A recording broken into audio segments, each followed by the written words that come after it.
Hi guys, welcome to the Goodfellas History Podcast. I'm your host Nick, Davis. And I'm Garrett. and today we're going to talk about ideals versus ideology.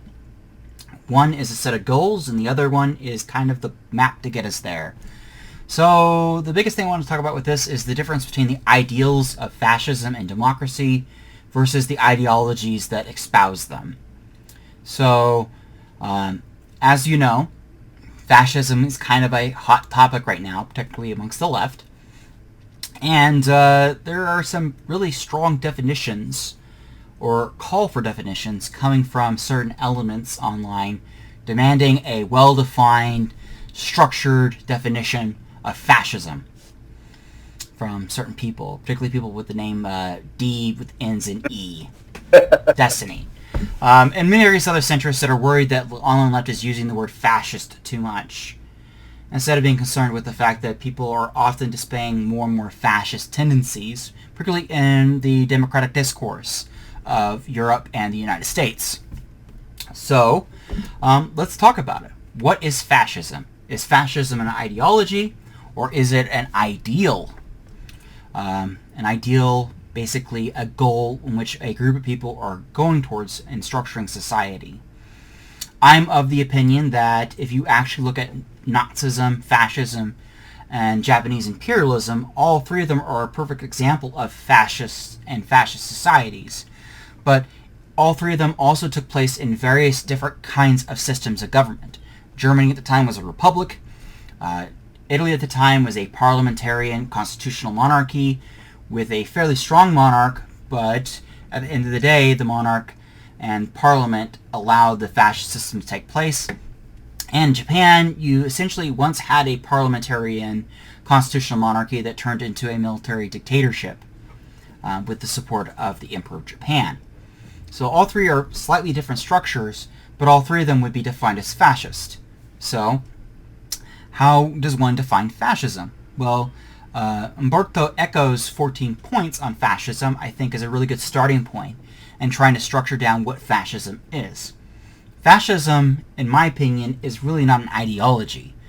And that's probably one of the reasons why it's really hard to define, because there's a myriad of ideologies that fascism uses in its support and development. A good way of understanding that is to understand fascism's opposite, which is democracy. Democracy exists in various different institutions and societies. I would say that the democracy of Britain is different from the democracy of the United States, despite the fact that both are democratic. So what is the ideal of democracy versus the ideal of fascism, I think comes into play when we look at the ideologies and how they pursue them, and the end goals of those ideologies and these ideals. So, I mean, I know this is a bit of a thinker, but I think that's really important. I think it's really important to understand that I think fascism is a sociological, it's a societal goal.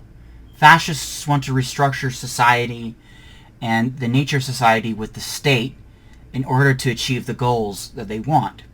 The same thing can be said about a democratic society. Democratic societies want to restructure the relationship between the state and society.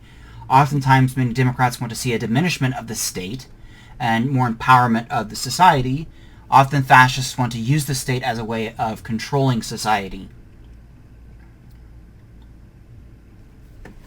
Yeah. I have a couple thoughts on this. The reason I like having it be more of like an ideal versus an ideology is because I feel like it helps us not even narrow down, but it helps highlight how dangerous fascism can be, because it's a lot more easily spread if it's an ideal versus an ideology. If it's an ideology, you can just be like looking at people and be like, oh, they're not part of society. Oh, it's not really ingrained with that. But if you look at it as like an ideal, you can almost like pinpoint certain areas of any society that if they're harped on or if they're encouraged in certain ways, you can start going down the road to becoming more of a fascist state. I mean, and I feel like that's something that's important to highlight there. I think that it's the structure of government, ergo if it's a monarchy or a republic, really doesn't matter, so long as the people who hold the powers or the levers of power in government, what their end goals are. And so, Benito Mussolini's Italy was run very different from Nazi Germany. But the end goals of both Mussolini and Hitler were fairly similar if you actually look at what they were looking for, with some slight divergences. And the rhetoric and the mannerisms in which they displayed while in positions of power were also very similar. And so this is one of the reasons why I love Eco's 14 points, is that it's a lot more of a sociological analysis. It's kind of like, have you guys ever read the DSMV of psychology? No, I haven't. So like, if you are diagnosed with the mental illness, it's not like, oh, you're talking to invisible people, ergo you now have X. It's more of, there are a list of patterns of behavior that you're displaying and actions that you're undertaking that help psychologists to prescribe what your malady or what your illness or your problem is. And so it's not one thing. It's not like, oh, if you are, talking to somebody who's not there, I mean, if you believe that person is actually there and you're talking to them, yeah, you probably have a mental illness. But how many people have talked to themselves? Everybody's done that, right? So that's not necessarily something in and of itself if you're just talking to yourself. But there's other descriptors that go along with this. So this kind of strikes me as something like that. If these 14 points are basically an operation or an action, and they're constantly going towards a goal in which one party, often this party has adopted a more authoritarian, messianic savior complex with their leader, and is interested in absolute one-state statism, or one-party statism, and have a really strong streak of ethnocentric dialogue and ethnocentric nationalism, they might be a fascist. Or at least so close to fascism that the distinction between the two and the consequences of their action really don't differ that much.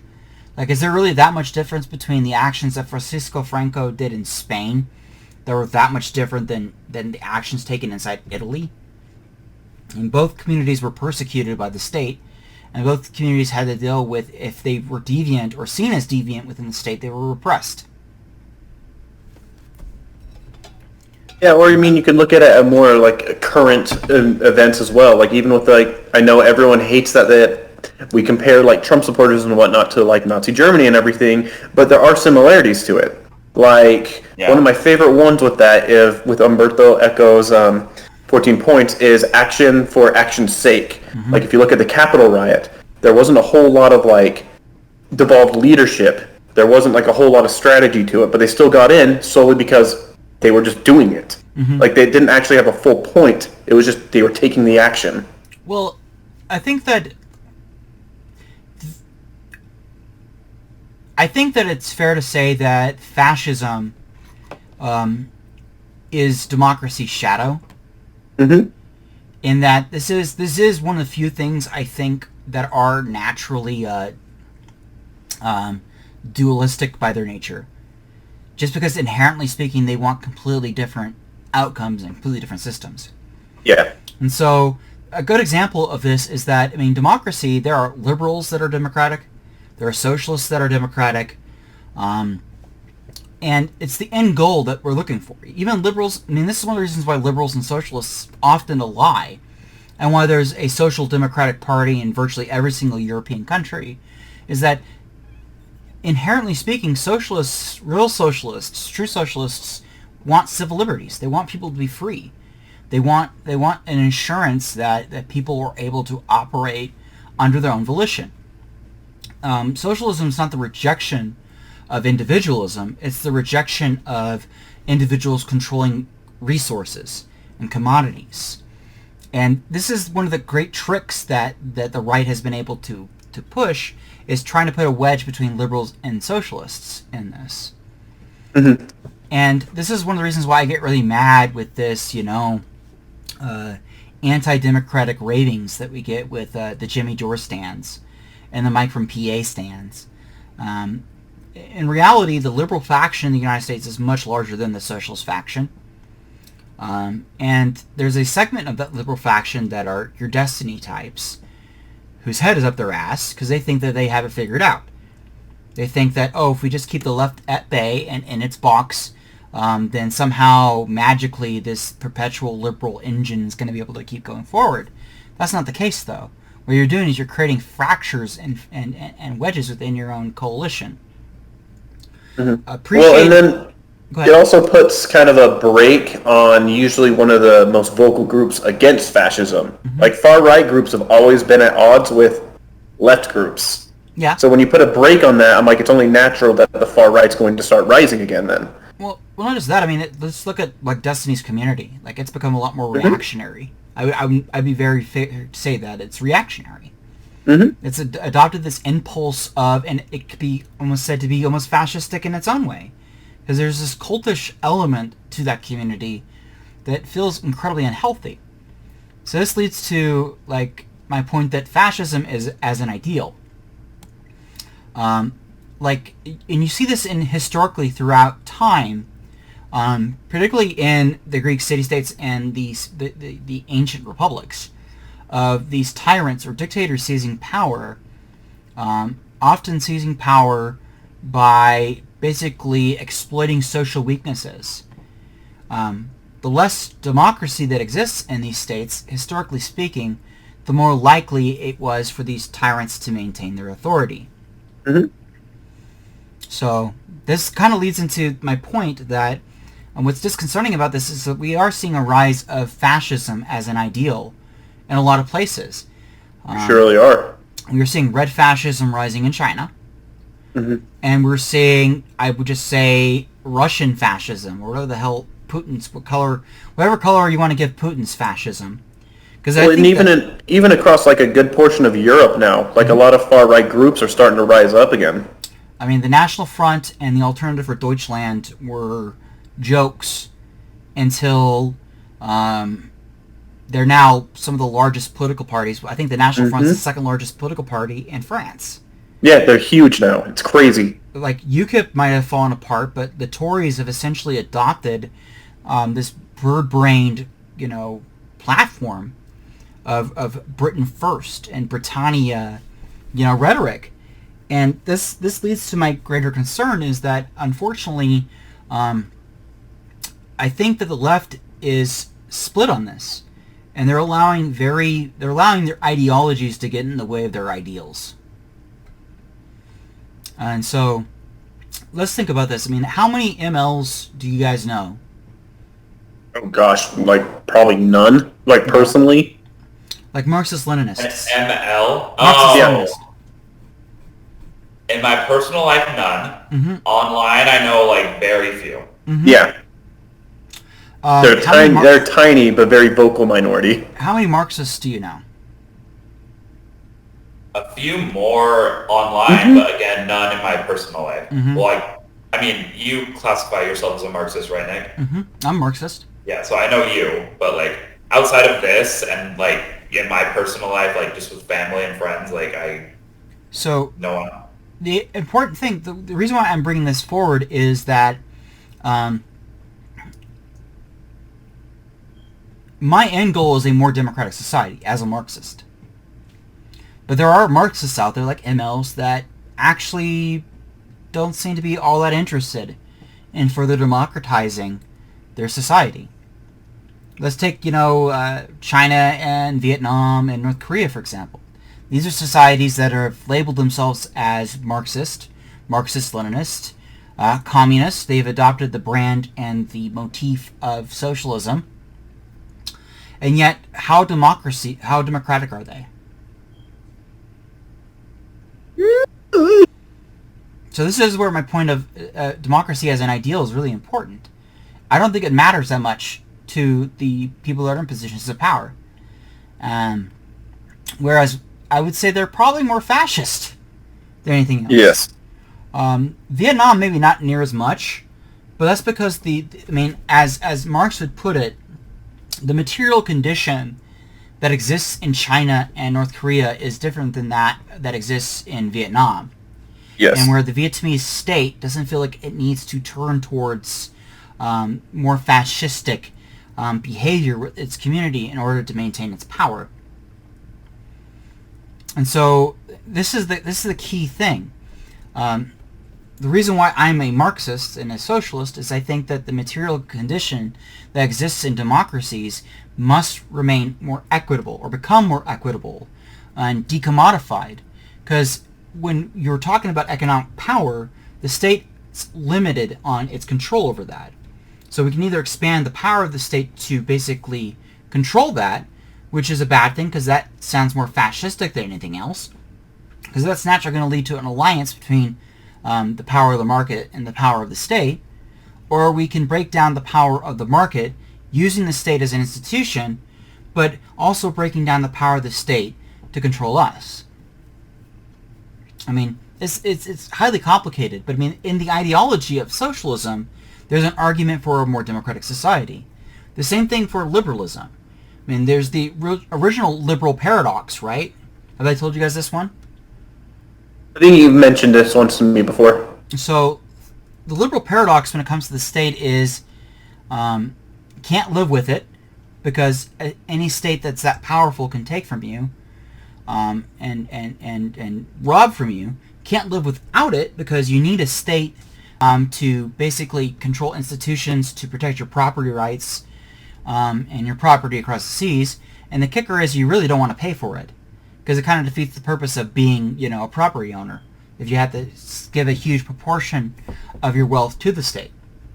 Now, socialists look at the state in a different paradox, is that it's not that we can't live with it, can't live without it, and we don't want to pay for it. It's that as an institution, we want to evolve away from it, because we see it as naturally hierarchical and undemocratic, which it is. And so the whole purpose of where I'm going down on this is that fascists can use ideology too. So let's talk about Marxist-Leninism. Marxist-Leninism kind of seems to be a set of orthodox teachings and writings that are designed to support state action and defend the actions taken by the Stalinist regime and the Soviet Union after the death of Lenin, and to kind of give Lenin a lot of breathing room insofar as his actions in the Soviet Union. And the reason why I call it red fascism is that it has way more in common with fascist thinking. Because, I mean, let's just use Echo's, Echo's tactics when it comes to the Soviet Union. I mean, is there examples of it? I mean, let's pull it up real quick. And I could think I was going to say, one of them is probably Newspeak. They make up their own terms and words for a lot of stuff with that. Highly generalized. What else? Oh, this is probably the best one. Pacifism is trafficking with the enemy. They're extremely, extremely divisive as a group. What about action for action's sake? That one also. I mean, a cult of tradition. A rejection of modernism. There you go. What about this? Is probably a really good one too. Selective populism. Exactly. Fear of difference. Yep. And appeal to social frustration. The one right past that one is the obsession with a plot. They really do cross the list on a lot of those. So the reason why I'm saying it's red fascism is that it's fascist. These are fascistic behaviors. So when I say the Soviet Union was fascistic in this is fascistic behavior.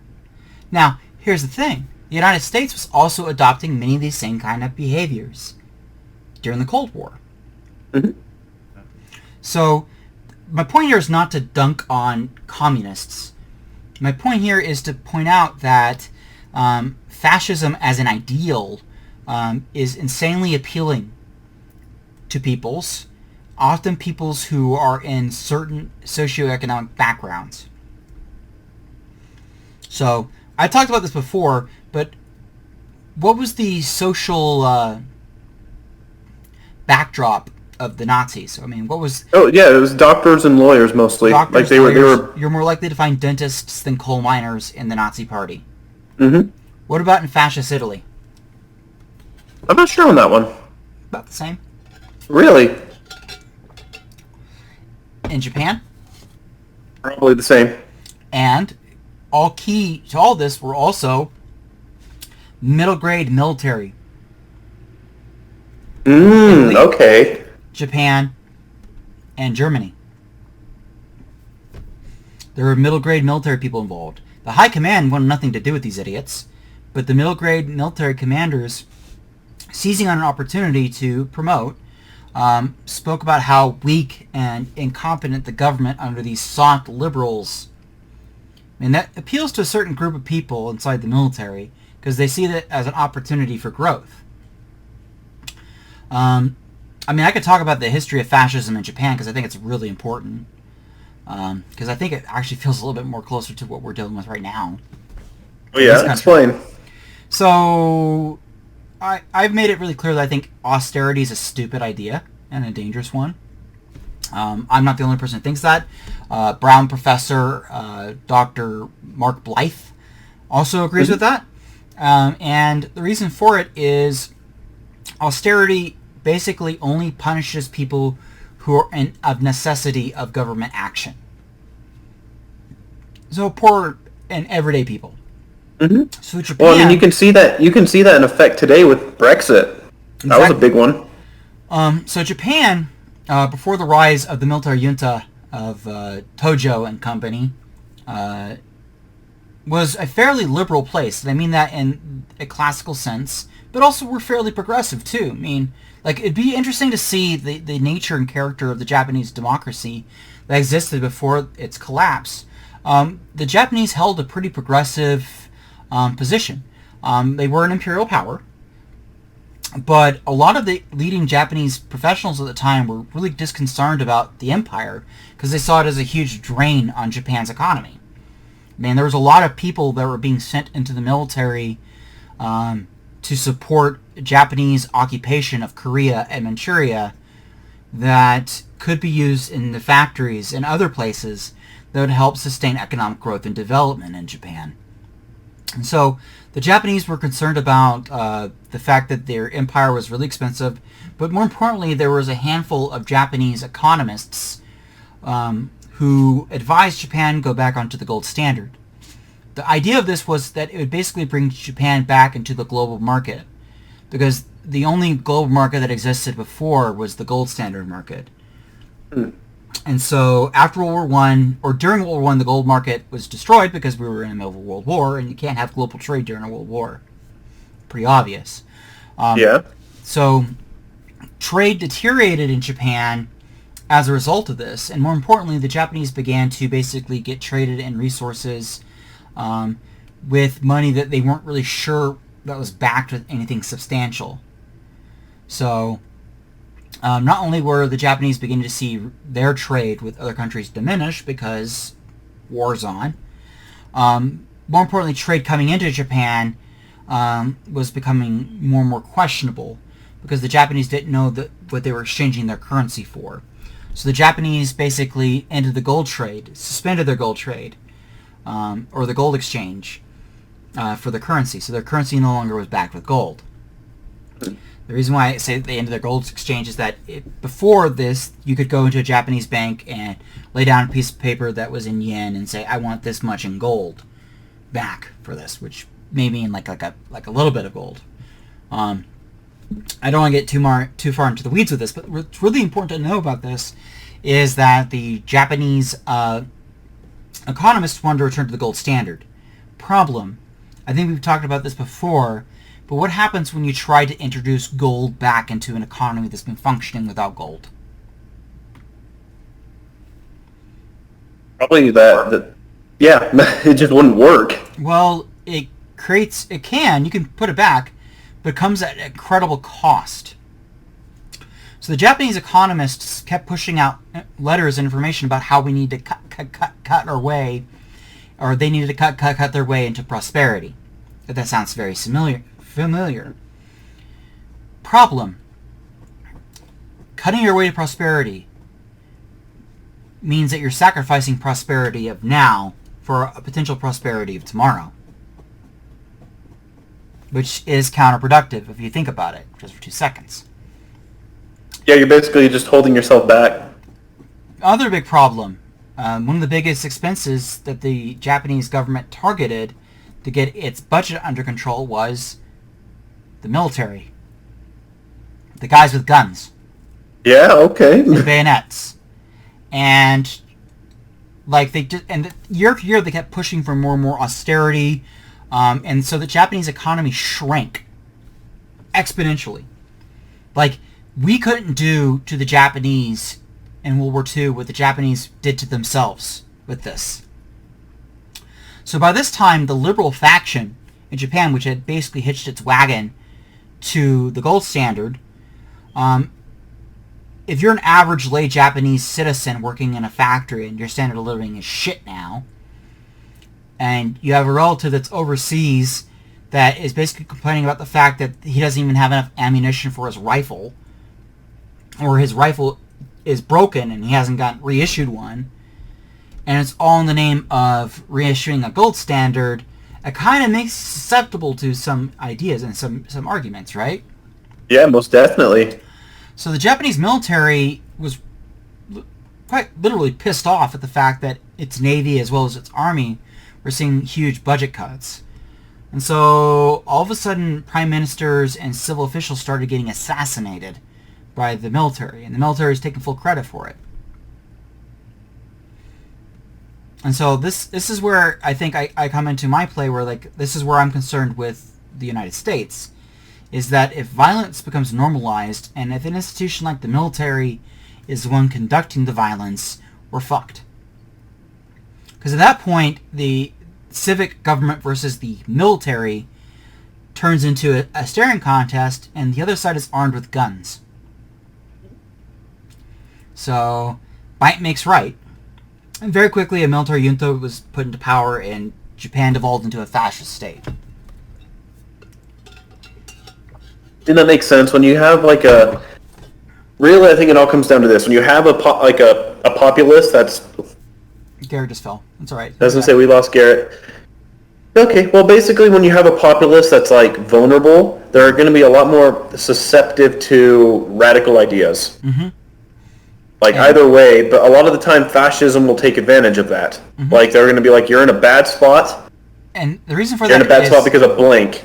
Democracy champions freedom. Mm-hmm. Fascism champions stability. Yes. And if you're in an unstable time, you are going to feel more scared, and freedom. Yeah, you're not gonna push for freedom at that point. You're like, I want the stability. You doing right, Garrett? He's gone again. He's gone. Can you guys still hear me? Yeah, I sure can. Okay, just keep going. I don't know what's going on.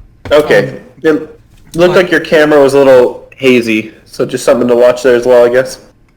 Oh, it's off now, so. I'm just gonna, yeah.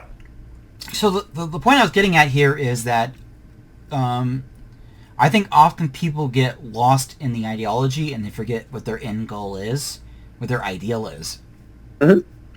And it also shows how easy it is for fascists to use even liberal ideology to their benefit.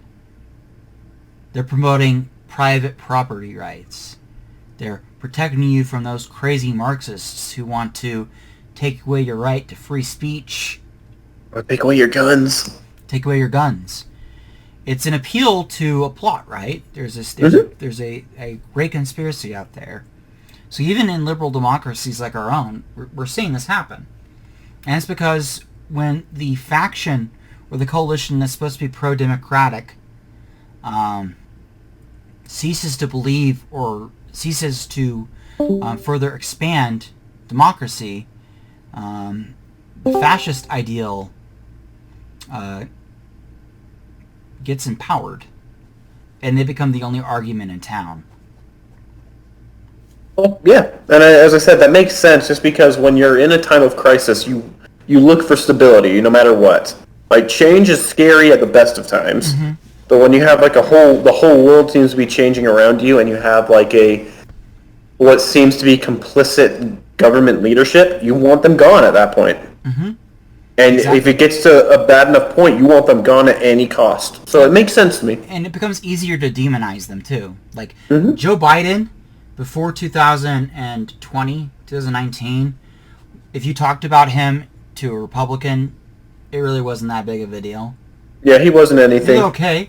But now he's the great mastermind of the QAnon, he eats babies and whatnot. Mm-hmm. And it also shows how easy it is for that kind of propaganda to circle its way even in left-wing news channels. Like, let's talk about Kyle Kulinski and Shiwan Head and their, handsy Uncle Joe. I mean, like, granted, his social behavior we see as abnormal, but there's really nothing substantial to back up those claims. Because I would say, let's look at how other politicians act around people. Oh, yeah, 100%. And you begin to see this really isn't that different. This kind of seems more like you're feeding into somebody else's narrative. So stop it. Garrett, are you okay?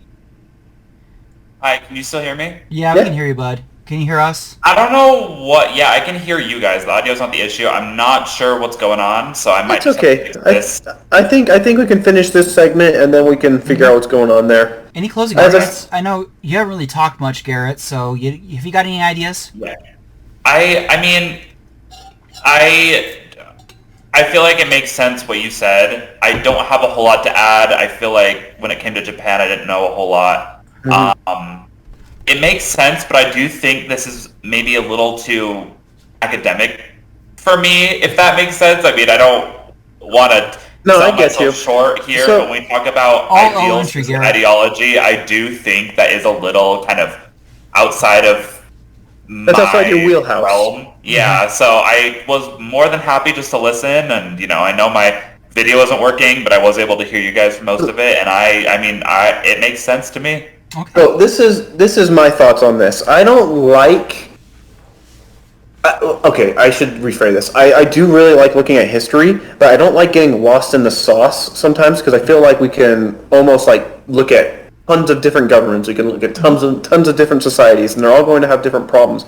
I like to look at the here and now, which is why I mentioned Brexit. You can see the effects in live time right now with Brexit, where the citizen populace didn't realize almost what they were voting for. So when it kicked into place, there's reactions of them being surprised to see how it affected their society and whatnot. I'm like, well, that's why you have to pay attention to this. That's why you have to, instead of just getting lost in your plot, you need to look at the end goals and ideals of what you're going for. And I'd also say that they were lied to by institutions that were supposed to protect them from this. Yes, I absolutely agree. This is the thing that I think really frustrating is, why don't people trust media? Well, the problem is that the media allowed itself to get coerced into a narrative that everything was fine, and then all of a sudden, magically, 2008 happened, and nobody had an answer for it. Same thing with the Iraq War and WMDs. So the institutions that have basically prescribed themselves as the forebearers of reason and logic and truth have been caught with their pants down multiple times.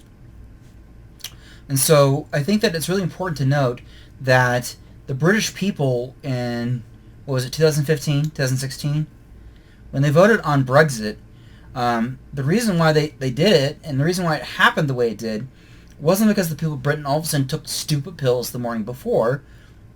It's that they were lied to. The narrative that they were presented was very compelling. And unfortunately, the other side, what was their argument? It was almost nothing. Honestly, it seemed like they were just quiet about it, which was crazy to me. Their arguments were typical centrist arguments of protecting GDP. Some of them gave out warnings of the conditions that are happening right now. But they seem fairly far-fetched. I think that what really came down to is that there was no argument from the left. And let's also add on top of the fact that the EU as an institution isn't great. So, very true. So, it's a complicated situation. I agree. I think You did say something I actually want to touch on a little bit, if that's all right. And that's because it also falls into Umberto Eco's 14 points again. But you mentioned you get lost in the moment and not the end goal of the ideal. And I feel like that's a really important part of not just fascism, but a lot of like just far right extremist groups. That's a big portion of it right there, is that you get lost in the movement, you get lost in the time and the moment there, but you don't you don't think about how is this going to end? Like, where does this fall when like the chips are completely down on that? And so I think that that's something really important that we need to consider more, even just as lefties. We need to be like, what is our end goal here? What are we gunning for? Why are we doing what we're doing? I think that we're going to talk a little bit more about that in our next segment. So, Garrett, you doing okay, buddy? Yeah, I think so. I think I figured it out. Okay, He's back. awesome. Well, this has been Goodfellas History. If you liked what you heard, please like and subscribe and comment below. Thank you Thanks for for watching. Thanks, guys.